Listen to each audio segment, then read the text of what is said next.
आज हम बात करते हैं कि अधिवक्ता और पुलिस के बीच में कभी कभी जो झड़पें हो रही हैं उसके पीछे रीज़न क्या है और उसके पीछे मकसद क्या है।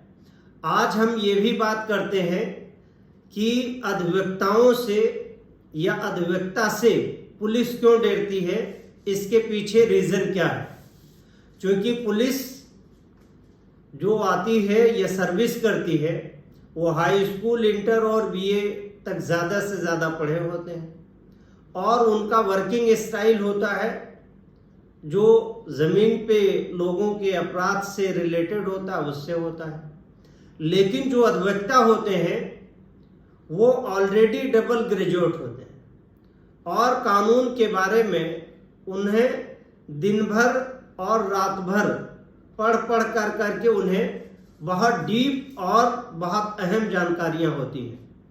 अब पुलिस चाहे जितनी अच्छी इन्वेस्टिगेशन कर दे किसी मसले पे, लेकिन जब भी किसी अधिवक्ता के सामने उस विवेचना अधिकारी की केस डायरी जाती है या एफआईआर जाती है या यूँ कह सकते हैं चार्जशीट जाती है, तो 72 कमी एडवोकेट उसमें निकाल देता है। यानी जो प्रैक्टिसिंग एडवोकेट है वो 72 कमियां निकाल देते हैं। यही वजह है कि पुलिस के पास एफआईआर लिखने का पावर होता है और वकील के पास जो पावर है वो कलम का पावर है। अब दोनों में अंतर क्या है? पुलिस के पास लाठी भी है, यानी वो तत्काल इलाज करने में भी उनके पास तत्काल इलाज भी है, लेकिन अधिवक्ता के पास उसे समय के साथ लिखना होगा और प्रति आवेदन देनी होगी। लेकिन पुलिस अधिवक्ताओं से क्यों डरती है, उसके पीछे रीज़न है कि मान लीजिए किसी अधिवक्ता के साथ घटना हो गई तो पुलिस एफआईआर लिखने में आनाकानी करने लगती है और करती भी है।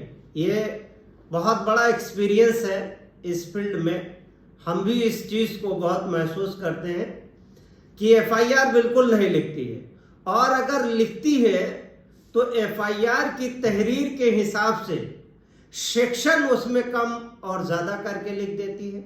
यानी ऐसे सेक्शन जो सेक्शन में गिरफ्तारी ना हो, यानी 41 में गिरफ्तार ना हो, और वो विवेचना चूंकि उन्हीं के पास होती है, इधर उधर कर करके वो विवेचना कर करके मुकदमे को समाप्त कर देते हैं। लेकिन इसके बाद भी अधिवक्ता के पावर की शुरुआत कोर्ट में होती है।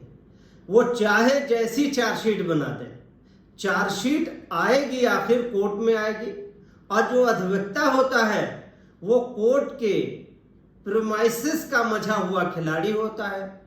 और अल्टीमेटली अगर किसी अधिवक्ता के खिलाफ पुलिस मुकदमा लिखती है तो बहुत छोटे कंटेंट पे बहुत बड़ी बड़ी धाराओं का इंटरप्रिटेशन कर देती है और उसमें इंडेक्ट कर देती है, उसमें बड़ी बड़ी गंभीर धाराओं और संगीन धाराओं पे मुकदमा लिख लेती है। लेकिन जब वही चीज़ अदालत में आती है या जब वकील मुकदमा लिखाने जाता है तो उसमें बहुत साधारण सेक्शन में मुकदमा पुलिस के खिलाफ लिखते हैं। अब जब सारी चीज़ें हो करके आती कहाँ पे है? वो आती कोर्ट में है, और कोर्ट में जो अधिवक्ता होता है वो बहुत मझा खिलाड़ी होता है। क्योंकि पुलिस को बहुत सारी बारीकी पता नहीं होती है और पुलिस को भी अपनी बात रखने के लिए ही किसी न किसी अधिवक्ता को रखना पड़ेगा, अधिवक्ता को नियुक्ति करनी पड़ेगी, अन्यथा की दशा में वो अपनी बात सही ढंग से कह ही नहीं पाएंगे। अब पुलिस की एफआईआर, अधिवक्ता की एफआईआर थाने में लिखी जाए ना लिखी जाए, लेकिन उसके बाद भी अधिवक्ता से पुलिस डरती है। वजह उसके पीछे साधारण रीज़न ये है कि 156(3) में एफआईआर की तहरीर देने का और लिखाने का जो प्रोविज़न है मजिस्ट्रेट के, उसका खिलाड़ी तो अधिवक्ता होगा। और हम कह रहे हैं कि एफआईआर में अगर मजिस्ट्रेट ने आदेश कर दिया हो पुलिस के अधिवक्ता के आवेदन पे, यानी 156(3) में फिर वहां जाकर के पुलिस आनाकानी अगर कर रही हो, सही ढंग से लिख ना रही हो, सही ढंग से विवेचना न कर रही हो, ये तो ठीक है, लेकिन पुलिस उस पे फाइनल रिपोर्ट भी लगा दे तो भी कोई बात नहीं। फाइनल रिपोर्ट को प्रोटेस्ट करने का भी अधिकार अदालत को है, उस पे आदेश करने का, उस पे आदेश न करने का। जैसे ही फाइनल रिपोर्ट आती है, अधिवक्ता उसमें प्रोटेस्ट एप्लीकेशन फाइल कर करके अपनी आपत्ति दर्ज करा देता है। अब अधिवक्ता चाहे तो वो 200 और 190 सीआरपीसी को कंबाइन कर करके कंप्लेंट में कन्वर्ट कर दे। कंप्लेंट में कन्वर्ट होने के बाद अधिवक्ता का बयान होगा और 2-4 विटनेसेस के बयान होंगे। फिर जो है वो 204 सीआरपीसी में महोदय तलब हो करके कहाँ आएंगे? अदालत में ही आएंगे। तो अल्टीमेटली पुलिस चाहे जो करे, आना और लाना उसको अदालत में ही।